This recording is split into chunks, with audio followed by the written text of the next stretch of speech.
Manchester United know what they are doing. And I think the two midfielders they have signed gives credence to that position. Before I continue, please subscribe to the channel and leave a comment. I want to know, especially those of you who are Man United fans and even the Chelsea fans, on Andre Santos and whether or not you think your club has made the right decision. But before we talk about the Manchester United side of it, let's start with Andre Santos, yeah? And what kind of player that Chelsea are losing. I think that Chelsea, it'll be very difficult for them to look at this, however way, whatever the career Andre Santos has at Manchester United, it will be difficult to look at this and say Chelsea have made a loss. Because this is a player they spent, a little over 10 million, roughly 10 million pounds for some 3 years ago, sent him to France, was about the best midfielder in the league. If you go by the ratings of French Football Weekly and those outlets, they rated him that high. And that's saying something. To have done that in the season that Vitinha won the Champions League with PSG, and many widely believed he was the best midfielder in the world. That's saying something. But that's the kind of player that he became at Strasbourg when Chelsea sent him there on loan. Came back. Unfortunately, you have to understand why he did not play too many games. So he was in competition with two of the club's record signings, Caicedo first, then later Enzo Fernandez. And when Romeo Lavia is fit, he would still play ahead of him. So, because he is more experienced, Premier League proven player as well. So, essentially, very talented player, but there just was not enough room for him to get significant minutes and then play. I think even for last season, Andre Santos, the bulk of the minutes that he got was because Romeo Lavia was not available. And so he was the third choice who moved a few steps higher up the ladder, or the fourth choice who moved a few steps higher up the ladder and then started getting minutes under Liam Rosenior. But essentially what Chelsea have done is to transfer their fourth choice central midfielder for £50 million.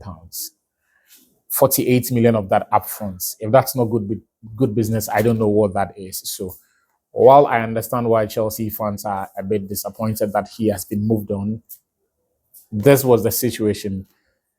I think Chelsea, beyond the fact that he was low in the pecking order, the need for them was to raise revenue. And I think that's the reason that they even sold him, not necessarily because he was not a good player or that he was not cutting it. He had not had enough time. If you look at the dysfunction at Chelsea, he worked under 3 managers in his first year.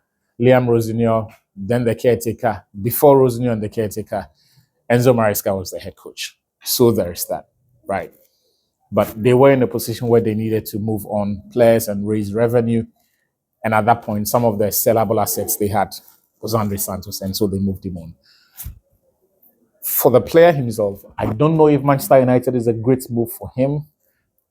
It's the biggest club in the world, staff of dreams. So I can understand why he will be excited and want to move there.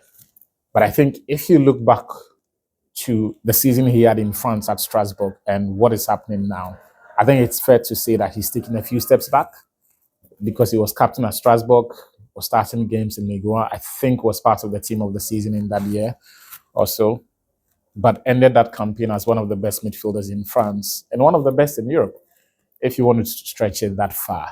The 2 years that have followed have seen him become fourth choice at Chelsea and only got minutes because Lavia was not always available. Then the next season, he's moving to Manchester United as a squad option primarily. Unless, of course, the promise is that he's going to get regular minutes and become an important first-team player. I don't see how this is an improvement on his situation at Chelsea. But what I'm going to say is that Manchester United offers a more stable environment. There is a bit more clarity in terms of the pathway to getting first-team minutes. He doesn't need to go beyond 4 or 3 players to start a game. At the moment, Manchester United don't have a holding midfielder. He can become that. So in that regard, I think that is where it can be a good deal, and he has to work for it. For United, I don't think anyone knows what exactly Andre Santos is elite at. So he's capable of doing a lot of things. He can break up play, he can mop up the place, he can win possession for you. His possession or his passing is quite good. I was surprised by the passing range when I was watching some of the other clips back from his games at Chelsea and Strasbourg. And also, he can play those short, quick passes in between the lines just to get out of traffic. So he is an all-rounded midfielder, but no one really knows what his specialty is. But I guess that's a good thing, especially in a Manchester United environment where there are opportunities all around. So his opportunities will come. It's up to him to take it and make sure that this doesn't become another learning curve, but learn briefly on the job and then nail that position. So I understand why Man United have made the move for him. Worst case scenario, he becomes a squad player. Best case scenario, he grows very quickly and becomes a starter for the team. So, and for £50 million, I think that's a good deal that United have got. So one of those transfers that you have to say makes sense for both clubs, for Chelsea, for Manchester United. For Andre Santos, I don't think it immediately represents a step up or a growth, because what he needs at this point is consistent minutes. But as I have explained, there is an opportunity at Manchester United for him to grow into that role. Then there is Yuri Tillemans. I've seen a few of the Chelsea fans and our rivals calling him Tillemans already. When he starts balling out, there will not be any more of such jokes. There will be a bit more of the stuff that we saw at Aston Villa. A Premier League proven, experienced player who was playing in the Champions League and the Europa League, I think as far back as some 12 years ago, and has really grown into a very respectable figure at Aston Villa. What are United getting?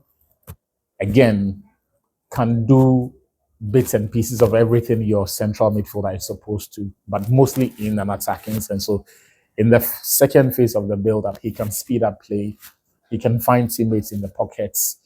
And if you watch some of those clips of the stuff he was doing at Aston Villa, he is a dream signing for Manchester United because he's a midfielder who can unlock defenses, has got a rocket in his right foot. And the beauty about him is that there's a certain variety to his shooting technique. He can go for raw power and he can go for technique even from distance. So I like that. He's someone who is deceptively quick. Because if you look at him, he looks like he's got one of those fat bozo genes, one of those guys who's slow. But when you actually watch him, even though he doesn't have those long strides, it's quick enough and gets around the pitch in time to do his defensive duties when required of him. So I think he, together with Andre Santos, are two players that are going to improve the midfield options. And the timing of it is important because United don't have Kobe Mainoo. He's not going to start preseason with them because he's at the World Cup. Bruno Fernandes will probably join preseason, a week or two from now. So that's another player who's not going to be available when they start field work in the second week of preseason after the gym work. And you need bodies to start the tactical work from day one. So it's important that they are getting Andre Santos through. They are also getting Yuri Tillemans available. The other bits that I'm going to say is that United are not in the position to go big and be spraying 80 million, 90 million all over the pitch. And it's the reason that they walked away from the negotiation table for Matthias Fernandes. Because while they can pay that transfer fee, they are also trying to fix their wage brackets. The wage bill, United are trying to fix it. So they can no longer be spending £300,000 a week on a midfielder, not when you are not a match winner. So that creates a limitation in terms of who they can go after and who they can have as far as their transfers are concerned. But I think even under such circumstances, they've played a blinder, and I've got two players that are going to be very useful for them in the season ahead. There's still the need for that third midfielder. And as a Man United fan, I'm hoping that they get it right. And hopefully that is an elite performer, someone who's an upgrade on the two players that they have signed. Thank you for watching. Please subscribe to the channel and leave me a comment.